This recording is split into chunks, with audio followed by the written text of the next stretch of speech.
ये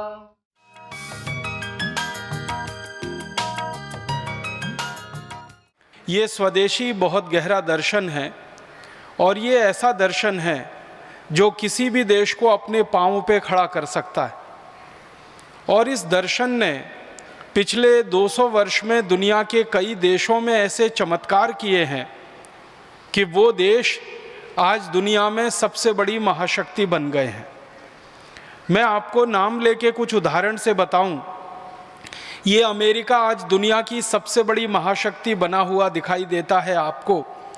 ये स्वदेशी के दर्शन में से निकला हुआ देश है। अमेरिका ने बहुत लंबे समय तक अपने देश में स्वदेशी आंदोलन चलाया। जैसे हमारे देश में परम पूजनीय स्वामी रामदेव जी स्वदेशी आंदोलन के प्रखर प्रवक्ता हैं, प्रखर दिशा निर्देशक हैं, अगर अंग्रेजी में कहें तो लीडर हैं। वैसे ही अमेरिका में स्वदेशी आंदोलन के एक बहुत प्रखर प्रवक्ता पैदा हुए थे, जॉर्ज वॉशिंगटन। उन्होंने अपने पूरे देश को स्वदेशी की तरफ मोड़ दिया था। अमेरिका बहुत लंबे समय तक गुलाम रहा था अंग्रेज़ों का, लेकिन जॉर्ज वॉशिंगटन जैसे नेताओं के कारण वो अंग्रेज़ों की गुलामी से आज़ाद हुआ और स्वदेशी के रास्ते पर आगे बढ़ गया, और वो अमेरिका आज दुनिया की महाशक्ति बन गया। आप अगर हैरान हो जाएंगे ये सुनकर कि मात्र पिछले 200 वर्षों में अमेरिका दुनिया की महाशक्ति बन गया। 200 वर्ष पहले तक अमेरिका का कोई अस्तित्व नहीं था।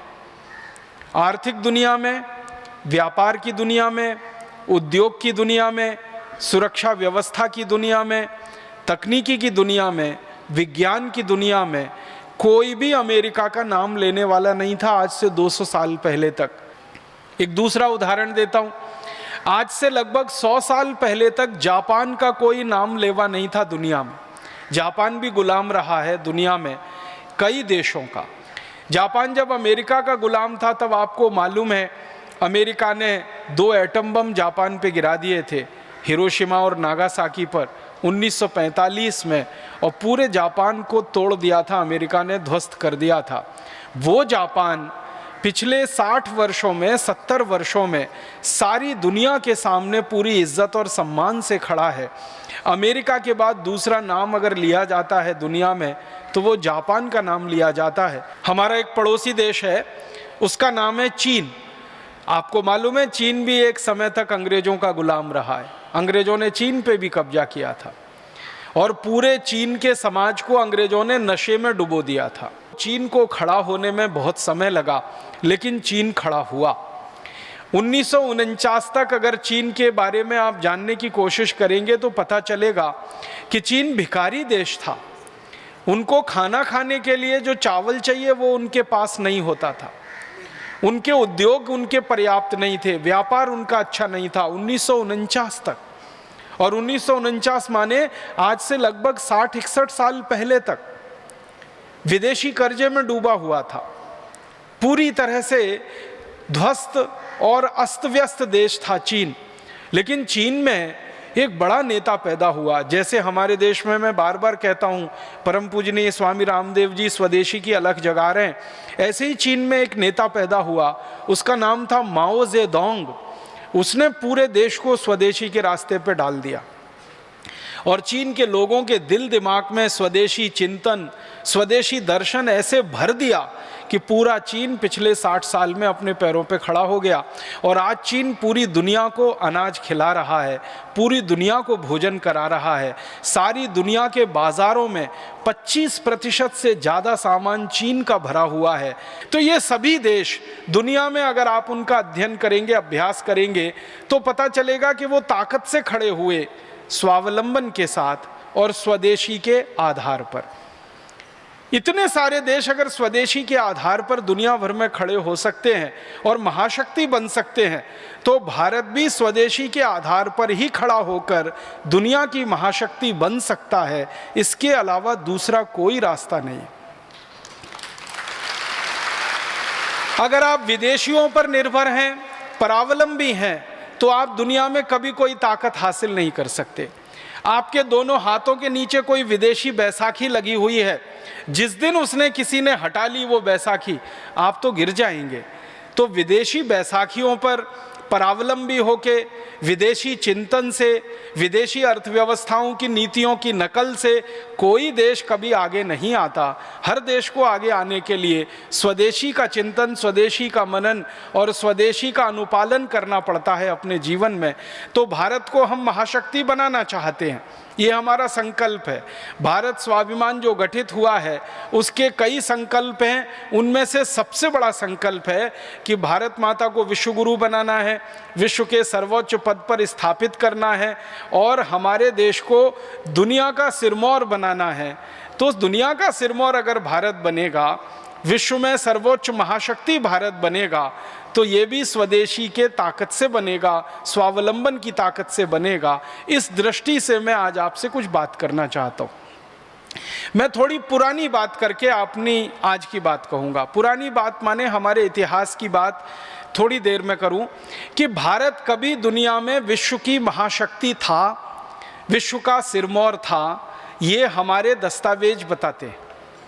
अंग्रेजों के आने के समय तक और अंग्रेजों के आने के पहले तक ये देश सारी दुनिया की बहुत बड़ी शक्ति था, महाशक्ति था। हमें तो इतिहास में ये बताया गया कि भारत हमेशा से कमज़ोर देश था, भिखारी देश था, गरीब देश था, सपेरों का देश था, लुटेरों का देश था, डकैतों का देश था, पूरा आकंठ दरिद्रता में डूबा हुआ देश था। ये तो अंग्रेज आए तो उन्होंने भारत का विकास कर दिया।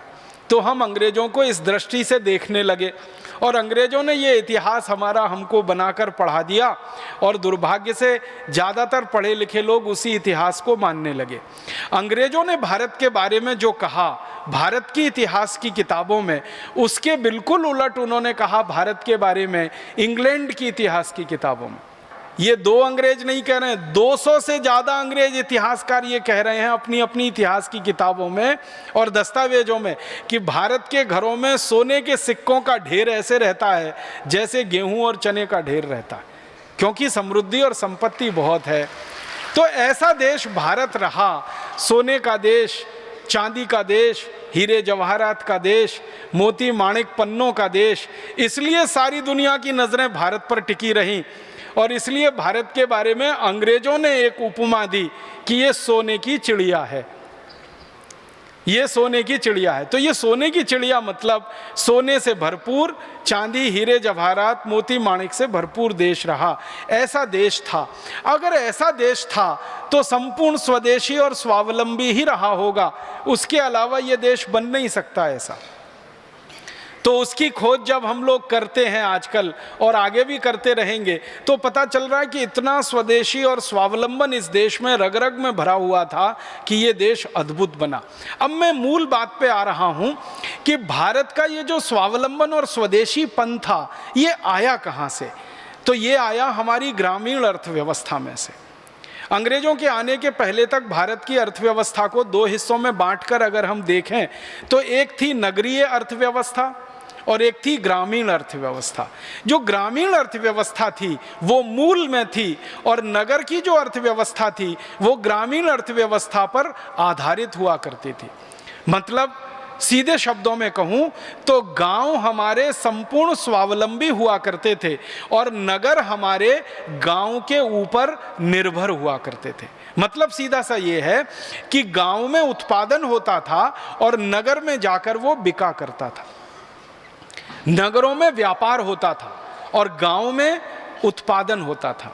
हमारी अर्थव्यवस्था जो थी वो थोड़े हिस्से में नगर की अर्थव्यवस्था थी और बड़े हिस्से में ग्रामीण अर्थव्यवस्था थी। हर स्तर पर यह देश स्वावलंबी हो सकता है क्योंकि भगवान ने, परमपिता परमात्मा ने इस देश को इतना दिया है, दिल खोल कर दिया है, जी खोल कर दिया है, बस वो दिखाई देना चाहिए और उसका सही नियोजन करने की बुद्धि और क्षमता हम में आनी चाहिए और उसके हिसाब से तकनीकी और विज्ञान का विकास हमें करना है और वैसे संकल्पवान लोगों को खड़ा करना है जो इस काम को कर सकें।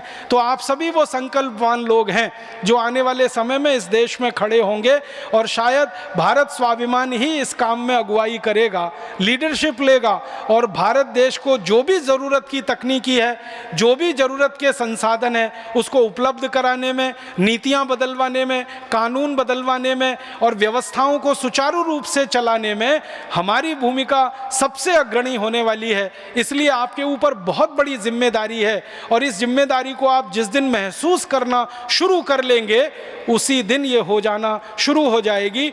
मेरी एक छोटी सी बात को हमेशा याद रखिएगा, कोई भी काम दुनिया में असंभव नहीं होता, करने वालों का संकल्प कितना बड़ा है महत्व इस बात का होता है। आपका संकल्प जिस दिन बड़ा हो जाएगा, अपने से बड़ा, परिवार से बड़ा, गांव से बड़ा, राष्ट्र के लिए, समाज के लिए जिस दिन आप संकल्प करना शुरू कर देंगे, हर काम हमारे लिए सामान्य काम हो जाएगा, मामूली काम हो जाएगा, जिसको हम आसानी से कर पाएंगे।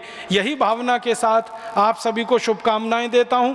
परमपिता परमात्मा से प्रार्थना करता हूं कि जल्दी से सब लोगों में भारत स्वाभिमान की ज्योति जले, हर दिल में यह प्रकाश पैदा हो जाए और सारा देश इकट्ठा होकर देश के स्वावलंबन को बढ़ाए, स्वदेशी के मार्ग पर चलकर, और हम इस काम में सफलता पाएं, ऐसी ईश्वर से कामना के साथ आभार। बहुत धन्यवाद।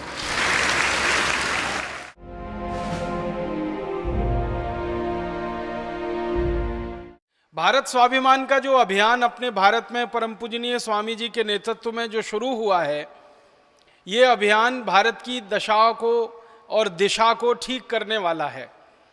भारत की गरीबी, भारत की भुखमरी, भारत की बेरोजगारी, भारत के किसानों की बेबसी, भारत के मजदूरों की लाचारी, हमारे देश की महिलाओं बहनों पर होने वाले अत्याचार, हमारी माताओं बहनों की लुटने वाली इज्जत, ये जो सारे गंभीर प्रश्न पैदा हुए हैं हमारे देश में, इन प्रश्नों का समाधान ढूंढने का प्रयास है ये भारत स्वाभिमान का अभियान। और इस अभियान की सफलता 100% निश्चित है। ये अभियान पूरी तरह से सफल होगा। श्री राम ने भी रावण को मारकर व्यवस्था परिवर्तन ही किया था, आप ध्यान रखिएगा। खाली सत्ता परिवर्तन नहीं किया था, व्यवस्था परिवर्तन किया था और व्यवस्था को आमूलचूल बदल दिया था। श्री कृष्ण ने कंस को मारकर व्यवस्था परिवर्तन किया था, पूरी व्यवस्था को आमूलचूल बदल दिया था। तो सारे महापुरुष इस देश में जो आते रहे हैं, व्यवस्था परिवर्तन के काम के लिए आए हैं। सत्ता परिवर्तन किसी का लक्ष्य नहीं था, लेकिन व्यवस्था परिवर्तन होने के लिए सत्ता परिवर्तन पहला चरण होता है, इसलिए उन्होंने सत्ता का भी परिवर्तन किया था और अंत में व्यवस्था का भी परिवर्तन किया था। भारत स्वाभिमान अभियान का भी उद्देश्य बिल्कुल स्पष्ट है कि हमें व्यवस्था परिवर्तन ही करना है। इसमें से सत्ता परिवर्तन हो जाए तो वो हमारे लिए पहले चरण की बात है, हमारा अंतिम चरण तो व्यवस्था परिवर्तन का काम है। तो हमारे सेनापति परम पूजनीय स्वामी रामदेव जी, हमारे शुभेच्छक, हमको आशीर्वाद देने वाले परम पूजनीय आचार्य श्री, ये सब हमारे साथ में हैं, आशीर्वाद दे रहे हैं, शुभकामनाएं दे रहे हैं, हमारे साथ हमको उत्साह दे रहे हैं, हमको दिशा दिखा रहे हैं, रास्ता बता रहे हैं। क्योंकि दिशा और रास्ते का बड़ा महत्व होता है व्यवस्था परिवर्तन के काम में। थोड़ी सी दिशा भटक जाए तो पूरा आंदोलन खत्म हो जाता है। अपने व्यक्तिगत जीवन से अंग्रेजियत को हटाना है, अपने राष्ट्र जीवन से अंग्रेजियत को हटाना है, अपने व्यक्तिगत जीवन से अंग्रेजी भाषा को हटाना है, अपने राष्ट्र जीवन से भी अंग्रेजी भाषा को हटाना है, अपने व्यक्तिगत जीवन से अंग्रेजी भूषा को हटाना है, अपने राष्ट्र जीवन के एक एक स्तर से अंग्रेजियत को हटाना है। इन सब हटाने के अभियानों में हम सब सेनानी बनेंगे और हमारे सेनापति परम पूजनीय स्वामी जी का एक एक निर्देश और एक एक आदेश का अपने जीवन के अंतिम दिन तक पालन करेंगे। क्योंकि संगठन जो होता है पूर्ण अनुशासन से चले तभी सफलता हासिल करता है। 1857 की आज़ादी में पूरे संगठन ने तय किया था 31 मई को सारे देश में एक साथ आज़ादी की लड़ाई शुरू होगी, लेकिन कुछ अति उत्साही क्रांतिवीर नौजवानों ने 31 मई की तारीख को भुला दिया। 10 मई को ही सारा आज़ादी का लड़ाई का काम शुरू कर दिया।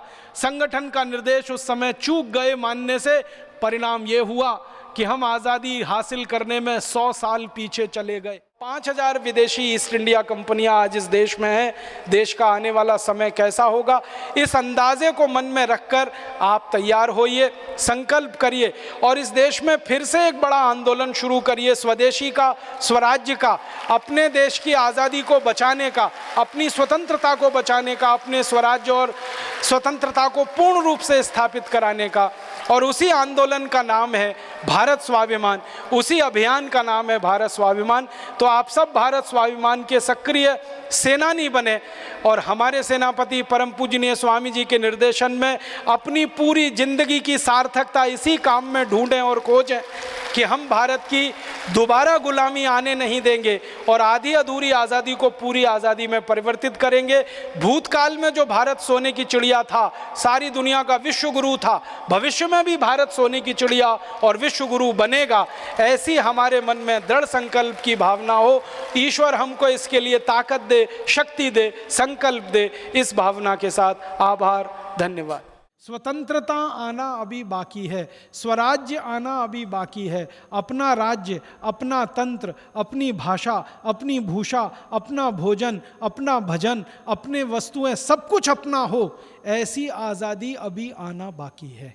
और उस आज़ादी के लिए भारत स्वाभिमान का गठन हुआ है और हम सबको उसी उद्देश्य के लिए लगना है। एक संकल्प हम सब अपने मन में करके यहाँ से उठें कि जो आज़ादी आई है वो अधूरी है, पूरी नहीं है। जो स्वतंत्रता आई है उसमें अपना तंत्र नहीं बन पाया है। जो स्वराज्य हमें मिला है इसमें अपना राज्य स्थापित अभी तक नहीं हो पाया है। जो भाषा हमें मिली है ये अपनी नहीं है। जो भूषा मिली है वो अपनी नहीं है। जो भोजन मिला है हमें अंग्रेजियत का वो अपना नहीं है। तो भाषा, भूषा, भोजन, भजन, भेषज सब अपना हो, तंत्र अपना हो, राज्य अपना हो। ऐसी एक आदर्श व्यवस्था स्थापित करने के लिए भारत स्वाभिमान का गठन हुआ है। हम सब इसके सिपाही हैं, स्वामी जी इसके सेनापति हैं। उनका निर्देश और आदेश मिलेगा और इसी भारत स्वाभिमान में हम लगेंगे। ऐसा बोलकर आप सभी को आभार, धन्यवाद, प्रणाम। भारत माता की जय।